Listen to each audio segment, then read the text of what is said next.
Hey guys, what's going on? Welcome back to the workbench here. This is Dan as always, and I got a few more projects that I want to show you guys. These are mostly projects for customers, and I got a few cars for myself.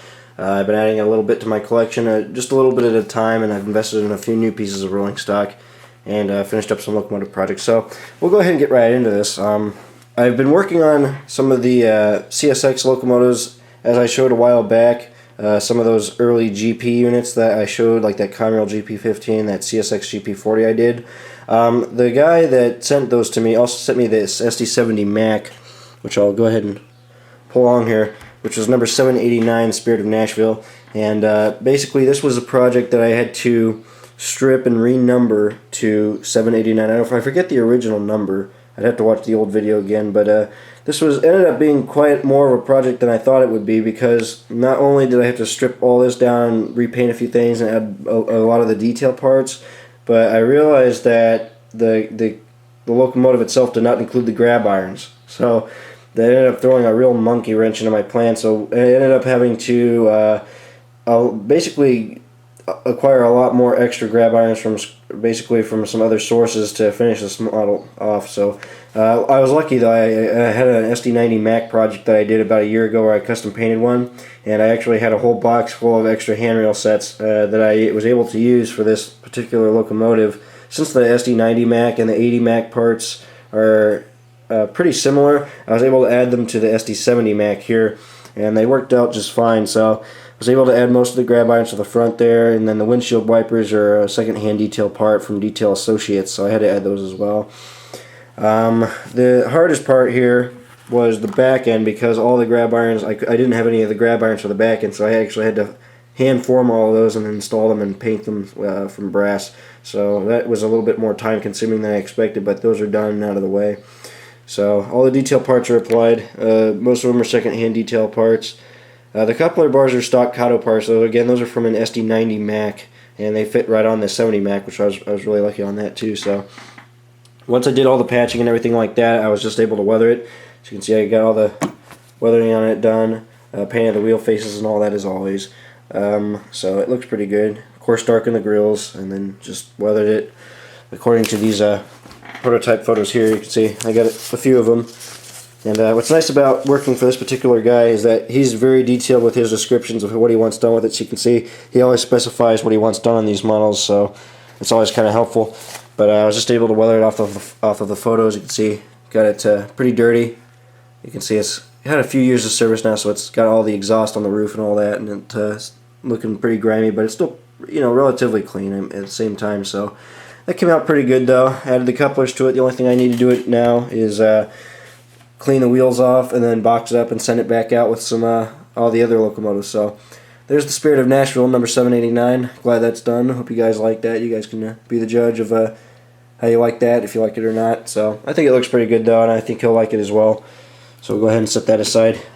Just real quick, I'll go ahead and show you guys this one again. I've showed this before. This is obviously HLCX 3415, the snoot unit that got the crappy paint, patch job by HLCX. Well, I ended up going back and putting this on my workbench so I could add the safety stripes and finish the weathering on it. So there's nothing really I can say about it other than the fact that I just touched up the weathering and added a few extra little detail parts that I realized it had after looking back at some photos. So I was able to kind of modernize this, so to speak, and finish the weathering on it. So it's good to go at this point in time. So it's just a little project I was working on there, you can see. But still one of my favorite lease units in my fleet. I still really like this guy.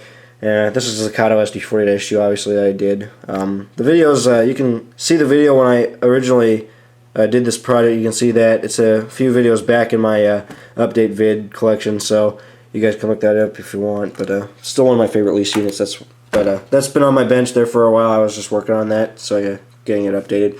The next project that I'm going to be working on too is the Santa Fe -9 War Bonnet, which is going to become one of the modern patchy looking units. Everybody is familiar with the modern war bonnets, how nasty they look, pretty faded, pretty grimy. So this will be a project I'm going to work on here in a few days, hopefully this weekend. I'll put some fade coats on it and then start the heavy weathering process. So other than that, it's just really a weathering project there. Everything else is good to go on this locomotive detail-wise, so I'll just do the weathering on it and call it good. So that'll come out here pretty soon. I'll post some photos on my Facebook page when this guy is done, maybe even a video, we'll see. But there's some of the locomotives I've done here. I'll go ahead and set those aside. I got 2 more locomotives I'll show here in just a second, but I kind of want to get some of these rolling stock products out of the way now. I finished the painting project on some U.S. Army equipment here, and these are for a customer, I think, in South Carolina.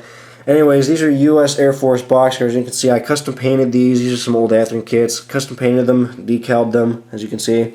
And he specified which numbers he wanted on these cars, so I added them, of course. So I did all that. Like I said, did all the decaling.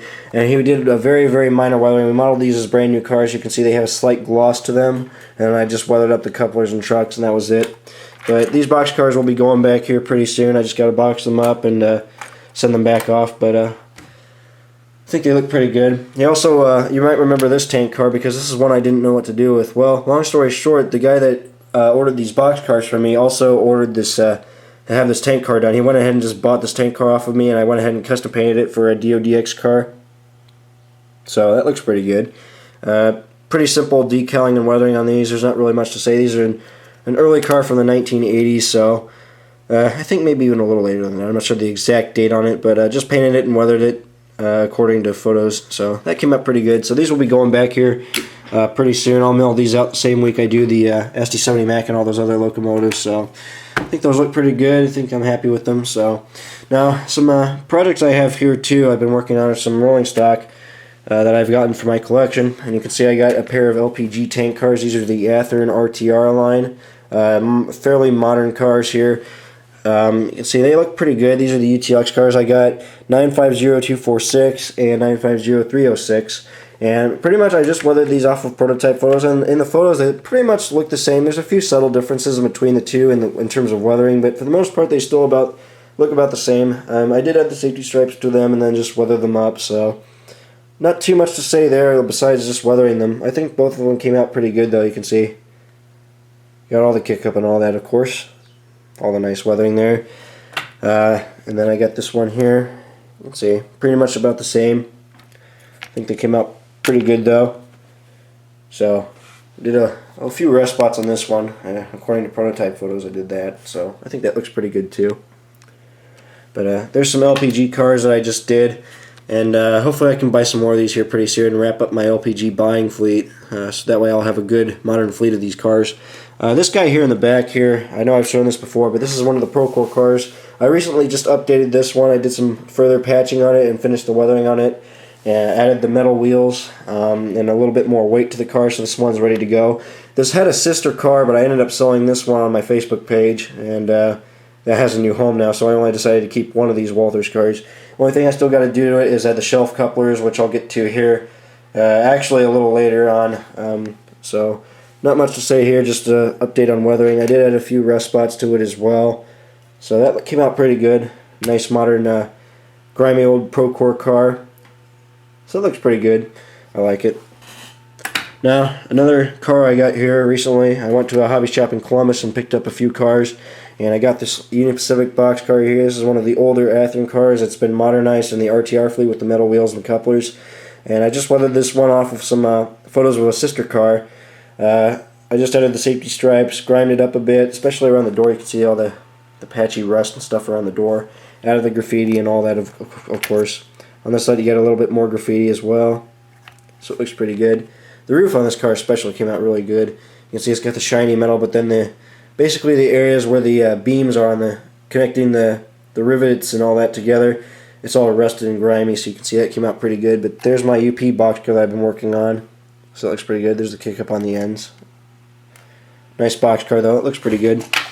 So alright, so one of my more recent purchases was this fleet of molten sulfur tank cars that I have here. These are all the new Walthers cars, and I got a few of the basic road names that I wanted that I see normally around here that I could throw into my manifest, so I just got the road names that I wanted. A few of them though are kind of more random, but I just like them.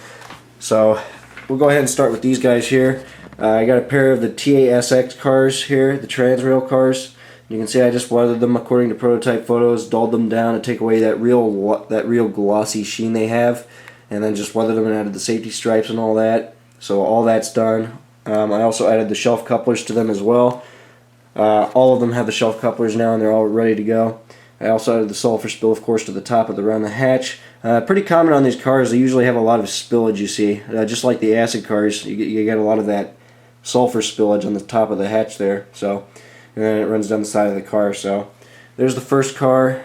The second one here, pretty much the same, but like I said, there's differences in between the two, and I just weathered these off of photos. So both of them are relatively different, but basically the layout's about the same though.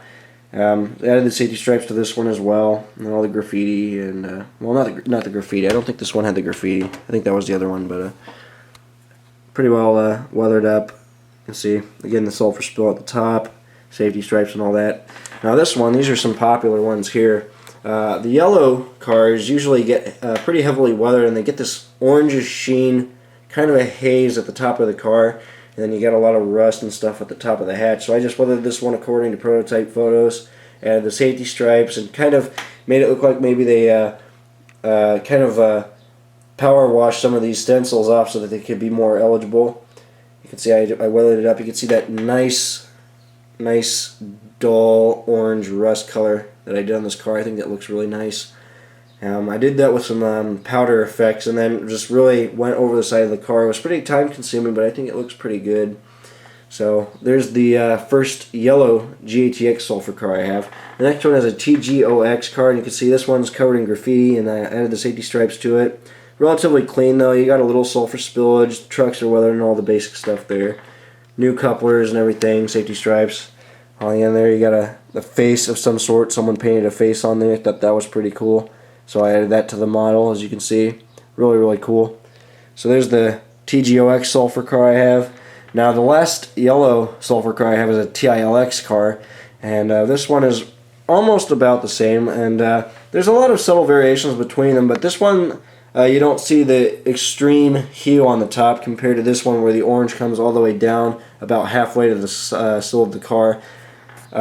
Most of the orange rust and stuff is at the very top of the car, not so much on the sides, but you can see I added that.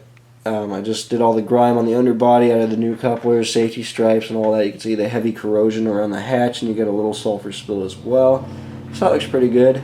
Freshly re-stenciled for molten sulfur service, you can see. Looks pretty good.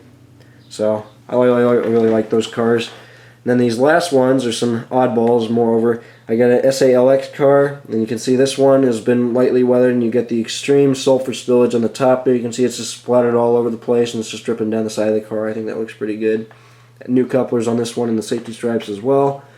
All the car body weathering is done off of photos, so I think this one looks pretty good. And then to kind of mix things up a little bit, I kind of modeled one that got recently refurbished. This is a PPRX car, and you can see I just did a light fade on this one. And then I just really focused more over the weathering on the underbody. You can see the trucks have you can see that the trucks are relatively new wheels on them with the blue bearing caps. They're kind of weathered up though. New couplers on it as well. But this one came out pretty good. A relatively more modernized, refurbished car, as you can see, compared to all the others. Excuse me. So I think that looks pretty good. There's my fleet of molten sulfur cars. I'll go ahead and turn these around so you guys can see the other sides of them. Here's the other sides to all the other cars here, you can see. They all look pretty nice.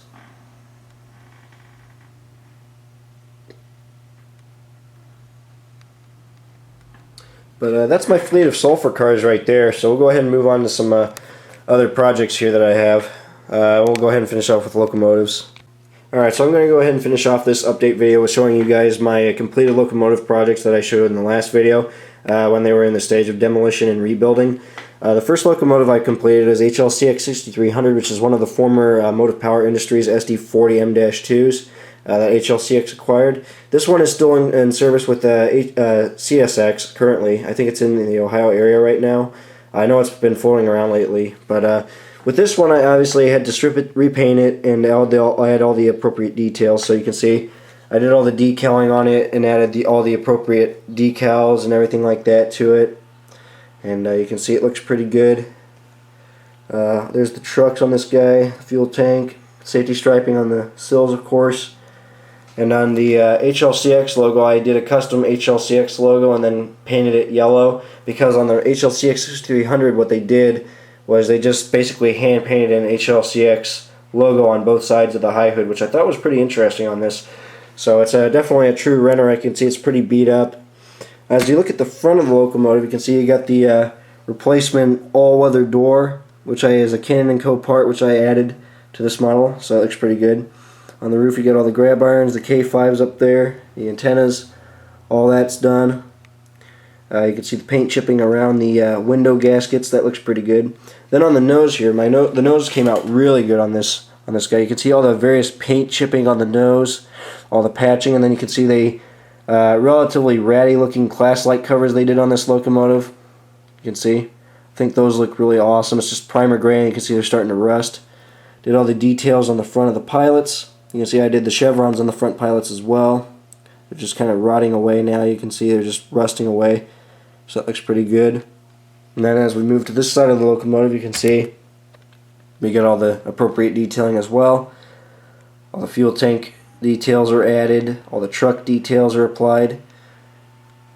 So that looks pretty good. You can see the handrails on the side are kind of chipped up a little bit. That's pretty cool. You can actually even see the replacement hinges, those white little squares on the side of the hood. Those are not safety warning labels. Those are actually replacement hinges. So at some point in time they went in and got some door replacement done or whatever on this locomotive, and you can see the replacement hinges. I think that looks pretty good. Something a little bit of a kind of an extra detail I wanted to do this model according to the photos. So you can see all the warning labels and all that's done. I like the patching on the side too. You can see the partial striping, how it comes up, and then you can see the replacement, basically the patching where they covered up the old markings and then added their own to it. So I think that looks really nice. You can see there's the top. You can see it's nice and grimy. I apologize, the lighting's not very good either, but my lamp up here is not working right now, so I can't really get some good detail shots of this. But you can kind of see in the daylight how it looks. It looks a lot better in more natural lighting, though, I assure you. There's the fans. You can see the replacement fans I did on this. Those look pretty good. And on the rear high hood, you can see it's nice and grimy. You got the patch outs for the class light knockouts. You can see that looks pretty good. Added the brake wheel stand to this, the grab irons and all the other details on the ends there. I think that looks pretty good. So that's HLCX 6300 right there. That's the only Motive Power Industries unit I have, and I plan on only keeping this one. I was going to do one of the SD40's that HLCX got, but as to the best of my knowledge, I believe all of those are either in storage or they've been sold overseas. So the SD40's still prowl around though. Like I said, HLCX 6300 has been in the area, and I have seen it once, so I kind of saw it fit to model this particular locomotive. So that's HLCX 6300. That's my true Rennerec right there. I think that looks pretty cool. I'm really happy with this guy, how it turned out. I think it looks pretty freaking sweet. And now the mate that I've made to pair along with 6300 is HLCX 8165. And now this is a really nice locomotive here. This is one of the BN Green SD40-2s that HLCX has. They have these in quite a quantity. A lot of these have gone to NS though, and as a matter of fact, the fate of 8165, this particular locomotive did become an NS SD40-2, but I modeled mine as it looked before it got sold to NS as HLCX 8165. So with this one I had to do a lot of modifications to the rear high hood. I had to add the new late radiator grills. I still got to add the Q fans to this locomotive, but I have a friend who's loaning me a donor shell to add the Q fans to this locomotive. So I'll have to paint those and weather them and add them later on. So this locomotive isn't 100% done, but at the most part it's pretty well done. So you can see all the patching is done on the high hood. Added the safety decals. The appropriate HLCX decal was added. So that looks pretty good. You can see all the grime and rust on the walkway and all that. That looks really good. All the patching on the cab is done. All the appropriate details are added. And you can see the replacement vent on the cab. You can see that looks pretty good. I think that looks pretty awesome. And then you got all the truck and sill details added, all the rust and grime. I think that looks really sweet. Fuel tank's done. I had to shorten 3,800 gallon fuel tank to the appropriate 3,600 gallon fuel tank that this locomotive has. So that's been added, and that looks pretty good. And as we look at the back end of this fuel tank, you can see you got the waste retention tank hidden in there, nicely tucked away, and that's a prototypically accurate waste retention tank. Sorry about that. And that looks pretty good, so that came out pretty good. Trucks are all nicely weathered. You can see they're nice and dusty.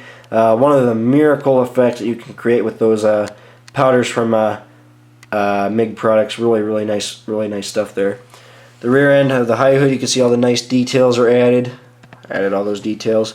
You got the class light covers all painted up. You get a mismatched green there on the end, and then nicely weathered as well. On the roof, you can see I added all the details. I made the horn stand to house the K3 horn, so that looks pretty good. You got a little bit of rust starting at the top of the dynamic hatch there, so that's looking pretty good. All the appropriate details on the cab roof, all that's been done. And then as we look at the front of the locomotive, you'll see that you have mismatched number boards where they're not the same size numbers. You can see this one's slightly smaller than the other number board on the fireman's side. They're a slightly different size number, so that's pretty cool. You can see the chevrons are all done on the front. I actually had to replace those because during the process of removing the class lights, shaving those off of the nose, I had to actually patch up the paint and then redo the chevrons just a little bit on the front. But you can see the class light covers are starting to rust a little bit. That's all prototypically correct. All the front details are appropriate for the prototype. They're all done. That looks pretty good.